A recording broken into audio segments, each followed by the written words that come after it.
রিমালের তাণ্ডবে দক্ষিণের ১৯ জেলায় দৃশ্যমান ক্ষত, জলোচ্ছ্বাসে গ্রামের পর গ্রাম, ঘরবাড়ি বিধ্বস্ত, রাজধানীতেও প্রাণহানি, দুর্ভোগ। সরকারের সময় শেষ হয়ে গেছে, মানুষ যেন দাফন সুন্দরভাবে করতে পারে সে বিষয়ে তাদের চিন্তা ভাবনা করা উচিত, মির্জা ফখরুলের মন্তব্য। নানা অনিয়মে ৫ বছরে জনপ্রশাসনের ৮৭ জনকে চাকরিচ্যুত করা হয়েছে, জানালেন মন্ত্রী। দেশে শূন্য পদের সংখ্যা ৩,৭০,০০০। দেখছিলেন বিআরবি কেবল সংবাদ শিরোনাম, এবার বিস্তারিত। দক্ষিণের ১৯ জেলায় দৃশ্যমান হয়েছে ঘূর্ণিঝড় রিমালের ক্ষতি, তলিয়ে গেছে ঘরবাড়ি, ফসলি জমি, পানিবন্দী হাজারো মানুষ, বিধ্বস্ত বাড়িঘর সরিয়ে ঘুরে দাঁড়ানোর সংগ্রামে ক্ষতিগ্রস্তরা। এখনও বিদ্যুৎ বিচ্ছিন্ন লন্ডভন্ড উপকূলীয় জেলার বিভিন্ন এলাকা। প্রতিনিধিদের পাঠানো তথ্য ছবিতে ডেস্ক রিপোর্ট।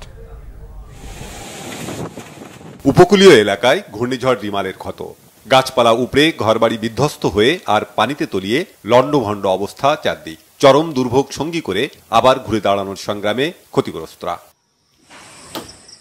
ঘূর্ণিঝড় রিমালের আঘাতে বিপর্যস্ত পিরোজপুরের জনজীবন।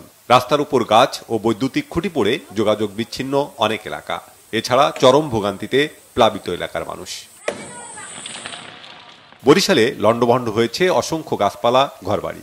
শহর ও গ্রাম মিলিয়ে পানিবন্দী শত শত মানুষ। এখনও তলিয়ে আছে ফসলি জমি, রাস্তাঘাট। ৪৮ ঘন্টা পর বরিশালের অভ্যন্তরীণ রুটে শুরু হয়েছে লঞ্চ চলাচল। ঘূর্ণিঝড় রিমালের তাণ্ডব ও জলোচ্ছ্বাসে ব্যাপক ক্ষতি হয়েছে সুন্দরবনের প্রাণ ও প্রকৃতির। ঝড়ের কবলে পড়ে মারা গেছে হরিণ সহ অন্যান্য প্রাণী। বনের ভেতরে ২৫টি টহল ফাঁড়ি ক্ষতিগ্রস্ত হয়েছে। লবণ পানি ঢুকে নষ্ট হয়েছে কমপক্ষে ৮০টি মিষ্টি পানির পুকুর। সুপেয় পানির সংকটে পড়েছে বন্যপ্রাণীরা। এদিকে ঘূর্ণিঝড়ের প্রভাব কেটে যাওয়ায় মোংলা বন্দরের অপারেশনাল কার্যক্রম শুরু হয়েছে। বাগেরহাটের অনেক এলাকায় এখনও রয়েছে জলাবদ্ধতা। জলোচ্ছ্বাসে জেলার লক্ষাধিক মানুষ পানিবন্দী। ব্যাপক দুর্ভোগে তারা। অন্তত ১০,০০০ বাড়িঘর বিধ্বস্ত হয়েছে। এছাড়া আংশিক ক্ষতিগ্রস্ত হয়েছে আরও ৩৫,০০০ ঘরবাড়ি। ভেসে গেছে ৩৫,০০০ ঘেরের মাছ। পটুয়াখালীর কুয়াকাটায় এখনও ঝোড়ো হাওয়া বইছে, সাথে ভারী থেকে মাঝারি বৃষ্টি হচ্ছে। কুয়াকাটা সংলগ্ন বঙ্গোপসাগর বিক্ষুব্ধ রয়েছে। বড় বড় ঢেউ আসতে পড়ছে তীরে। কলাপাড়া ও রাঙাবালির বেশ কিছু বেড়িবাঁধ বিধ্বস্ত হয়েছে। খাগড়াছড়িতে প্রবল বৃষ্টিতে নিম্নাঞ্চল প্লাবিত হয়েছে। ২ শতাধিক পরিবার পানিবন্দী। পাহাড় ধস ও গাছ পড়ে সড়ক যোগাযোগে ব্যাঘাত ঘটছে। গাছ সরাতে গিয়ে বিদ্যুৎ স্পৃষ্টে এক ফায়ার সার্ভিস কর্মীর মৃত্যু হয়েছে। সাগর উত্তাল থাকায় চট্টগ্রাম বন্দরের স্বাভাবিক কার্যক্রম ব্যাঘাত ঘটছে। সকাল থেকে থেমে থেমে হালকা বৃষ্টি হয়েছে। Bangla vision news desk. ঘূর্ণিঝড় রিমালে টানা ২০ ঘন্টার তাণ্ডবে লন্ডভন্ড হয়ে গেছে খুলনার কয়রা, পাইকগাছা, দাকোপ, বটিয়াঘাটা উপজেলার বিশাল জনপদ। ৫৫টি পয়েন্টের বেড়িবাঁধ ভেঙে ৭৭,০০০ বাড়িঘর ক্ষতিগ্রস্ত হয়েছে। ১৭০ কোটি টাকার মাছ ঘের থেকে ভেসে গেছে। আতিয়া পারভেজের রিপোর্ট। ঘূর্ণিঝড় রিমালের তাণ্ডবে এভাবে ভেঙে গেছে খুলনার কয়রা উপজেলার মহারাজপুর ইউনিয়নের ১০হালি গ্রামের কপোতাক্ষ তীরের বেড়িবাঁধ। এই চিত্র পাইকগাছা, দাকোপ ও বটিয়াঘাটাতেও। ঘরবাড়ি বিধ্বস্ত হওয়ার পাশাপাশি ঘেরের মাছ ভেসে গেছে। নতুন করে ঘুরে দাঁড়ানোর সংগ্রামে নেমে পড়েছেন ক্ষতিগ্রস্তরা। আমাদের এই ঝড়ে তো নেই কিছু, আমাদের সব কিছু শেষ হয়ে গেছে। আমরা এখন যে ঘর ধরে উঠবো, সরকারের সাহায্য ছাড়া আমাদের আর কোনো উপায় নেই। তাই ছাড়া আমাদের যে নিজের ক্ষমতায় করবো আর আমাদের কোনো উপায় নেই। বাল বাচ্চা বাঁচাবো খুব কঠিন কষ্ট। আমাদের ঘর বাড়ি ভেঙে সব একাকার হয়ে গেছে। আমরা নতুন করে আবার তোলার জন্য চেষ্টা করতেছি। ঘের তো সব তোলাই গেছে, কালকে বৃষ্টিতে আগের দিনে দুদিনই বৃষ্টি বা পানি এসে সব তোলাই গেছে ঘের। এখন তো সব মাছ সব মনে করেন সারা জায়গায় চুলি গেছে, মাছ তো ঘেরে নাই। ঘূর্ণিঝড় রিমালের ক্ষতি দীর্ঘমেয়াদী বলে জানিয়েছেন সংসদ সদস্য। বেশিরভাগ জায়গায় ওভারফ্লো হয়েছে। যেখানে বাঁধ দুর্বল ছিল সেই ওভারফ্লো হওয়ার ওই জায়গা থেকেই বাঁধ ভেঙে গেছে। ভেঙেও পোল্ডার অভ্যন্তরে পানি প্রবেশ করছে। আর পোল্ডার অভ্যন্তরে পানি প্রবেশ করা মানে বহুবিধ ক্ষতি হওয়া। কোনো কোনো জায়গায় ফসল আছে, কোনো কোনো জায়গায় মানুষের বসত বাড়ি আছে, সেই বসত ঘরে পানি উঠে গেছে। দুর্বল যে সমস্ত বসত ঘরগুলো সেগুলো ভেঙে পড়ছে। এভাবে বহুবিধ ক্ষতি, যে ক্ষতি নিরূপণ করা এখনই সম্ভব না। দুর্যোগ থেমে না গেলে এর পুঙ্খানুপুঙ্খ ক্ষতির হিসাব তুলে নিয়ে আসা যাবে না। তবে এক কথায় বলা যাবে যে ব্যাপক ক্ষতি হয়েছে। যা 2-1 বছরে পূরণ করা সম্ভব হবে কিনা সন্দেহ আছে। রিমালে ক্ষতিগ্রস্ত হয়েছে জেলার প্রায় 4.5 লাখ মানুষ। খুলনার 4টি উপজেলায় ঘূর্ণিঝড় রিমেলের তাণ্ডবে যে ক্ষয়ক্ষতি হয়েছে তা পুষিয়ে ওঠার জন্য সরকারের সর্বাত্মক সহযোগিতা চেয়েছেন ক্ষতিগ্রস্ত মানুষ। আতিয়ার পারভেজ, বাংলা ভিশন, খুলনা, কয়রা। ঘূর্ণিঝড় রিমালের প্রভাবে রাজধানীতে বৃষ্টি ও দমকা বাতাসের মধ্যে বিদ্যুৎস্পৃষ্ট হয়ে আলাদা ঘটনায় নারী সহ 3 জনের মৃত্যু হয়েছে। খিলগাঁও রিয়াজবাগ এলাকার রিকশার গ্যারেজে বিদ্যুৎস্পৃষ্ট হওয়া রাকিব নামে এক যুবক নিহত হন। খিলগাঁও সিপাহীবাগে রাস্তায় জমে থাকা পানির মধ্যে বিদ্যুৎস্পৃষ্ট হওয়া মরিয়ম বেগম নামে এক নারীর মৃত্যু হয়। যাত্রাবাড়িতে টিনের প্রাচীর স্পর্শ করে বিদ্যুৎস্পৃষ্ট হওয়া লিজা আক্তার নামে এক কিশোরীর মৃত্যু হয়। সোমবার দিনের মতো রাতভর রাজধানীতে ঝরতে থাকে বৃষ্টি। টানা বৃষ্টিতে ঢাকার বিভিন্ন এলাকায় তৈরি হয়েছে জলাবদ্ধতা।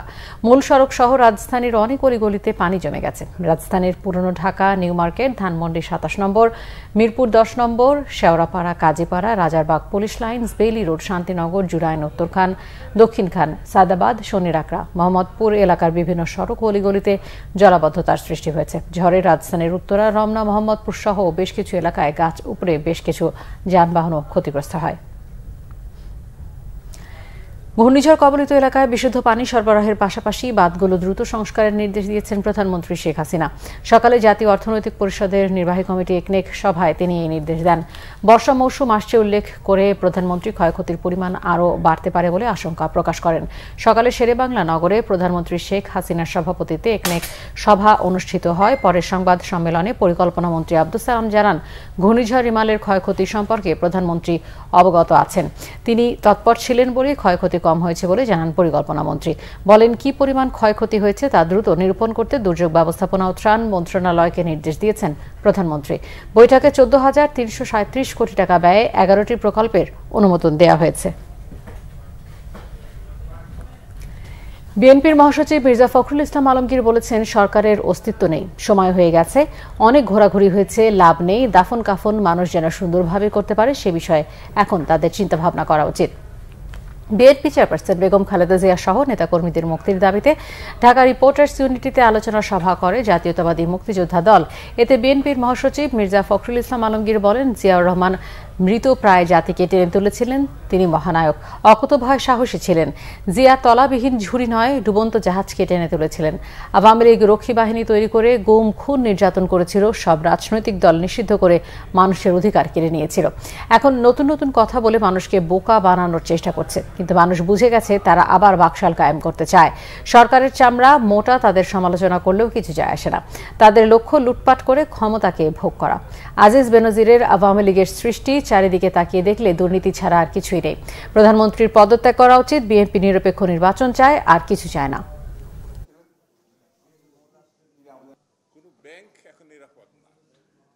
সময় হয়ে গেছে, ঘোরাঘুরি অনেক করেছেন, বহু করেছেন, এখন দয়া করে ঘোরাঘুরি বন্ধ করে সঠিকভাবে যেন আপনার দাফন টাফনটা ঠিক মতো হয়, আপনি যেন মানুষ আপনাকে মনে রাখতে পারে সেইভাবে কিছু চিন্তা ভাবনা করে আপনারা সিদ্ধান্ত নেন।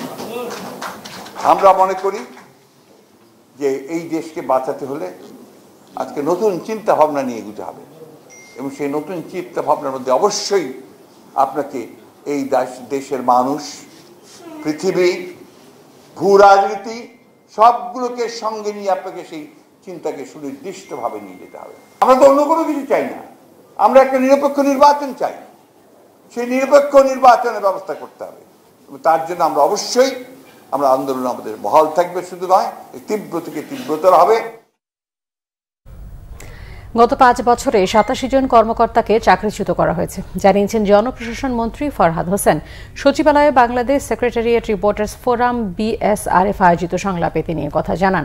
জনপ্রশাসন মন্ত্রী জানান, 178 জন কর্মকর্তার বিরুদ্ধে বিভিন্ন অভিযোগে ব্যবস্থা নেওয়া হয়েছে। নানা অপরাধের কারণে 22 জনকে গুরুদণ্ড ও 69 জনকে লঘুদণ্ড দেওয়া হয়েছে। এখনও প্রশাসনে 3,70,000 পদ খালি। জানান সরকারি কর্ম কমিশনের মাধ্যমে তৃতীয় ও চতুর্থ শ্রেণীর কর্মচারীদের নিয়োগের চূড়ান্ত সিদ্ধান্ত নিতে যাচ্ছে সরকার। জনপ্রশাসন মন্ত্রণালয়ের একটি উচ্চ পর্যায়ের কমিটি এই সংক্রান্ত প্রতিবেদন জমা দিয়েছে। 13 থেকে 20তম এই 8টি গ্রেডের কর্মচারীরা আগে তৃতীয় ও চতুর্থ শ্রেণী হিসেবে পরিচিত। সরকারি চাকরিতে এই দুই শ্রেণীর কর্মচারীর সংখ্যা সবচেয়ে বেশি। মন্ত্রী বলেন, ডিসি ইউএনএদের জন্য 261টি গাড়ি কেনার বিষয়ে 3 বছর ধরে অপেক্ষা করা হচ্ছিল। অনেক গাড়ির বয়স 17 বছর হয়েছে, সেগুলো সড়কে ঠিকমতো চলবে না। করোনার সময় ব্যয় সংকোচন নীতি ছিল, যা সফলভাবে পার করা গেছে। তাই এখন ধীরে ধীরে কিছু গাড়ি কেনা হচ্ছে বলেও জানান জনপ্রশাসন মন্ত্রী। নরসিংদী সদর উপজেলায় ইটের নিচে চাপা পড়ে এক বৃদ্ধ দম্পতির মৃত্যু হয়েছে। সকালে নজরপুর ইউনিয়নের ছগরিয়া পাড়ায় এই ঘটনা হয়। নিহতরা হলেন কালু মিয়া ও তার স্ত্রী শবমেহর বেগম। নিহতের ছেলে ও স্থানীয়রা জানান, টানা ঝড় বৃষ্টির কারণে একটি ইটের স্তূপ তাদের ঘরের চালে ধসে পড়ে। এ সময় টিনের বেড়া ও চাল ভেঙে তাদের উপর পড়লে ঘটনাস্থলে তারা মারা যান। পরে গ্রামবাসী ইট সরিয়ে তাদের মরদেহ উদ্ধার করে। স্থানীয় ইউপি চেয়ারম্যান সাইফুল হক স্বপন তাদের মৃত্যুর বিষয়টি নিশ্চিত করেছেন। সংবাদ শেষ করব বিআরবি কেবল শিরোনামগুলো আরও একবার জানিয়ে। রিমালের তাণ্ডবে দক্ষিণের 19 জেলায় দৃশ্যমান ক্ষত, জলোচ্ছ্বাসে গ্রামের পর গ্রাম, ঘরবাড়ি বিধ্বস্ত, রাজধানীতেও প্রাণহানি, দুর্ভোগ। সরকারের সময় শেষ হয়ে গেছে, মানুষ যেন দাফন সুন্দরভাবে করতে পারে সে বিষয়ে তাদের চিন্তাভাবনা করা উচিত, মির্জা ফখরুলের মন্তব্য। নানা অনিয়মে 5 বছরে জনপ্রশাসনের 87 জনকে চাকরিচ্যুত করা হয়েছে, জানালেন মন্ত্রী। দেশে শূন্য পদের সংখ্যা 3,70,000। এই ছিল এখনকার মতো। পরের সংবাদ বিকেল 4টায়, এর আগে 3টায় রয়েছে নিউজ টপ 10 দেখার আমন্ত্রণ রইল। এছাড়া বাংলা ভিশন সংবাদ ও সংবাদ সংশ্লিষ্ট অনুষ্ঠান দেখতে ভিজিট করুন www.bbnews24.com ও facebook.com/banglavisionnews এবং সাবস্ক্রাইব করুন youtube.com/banglavisionnews। ধন্যবাদ সবাইকে।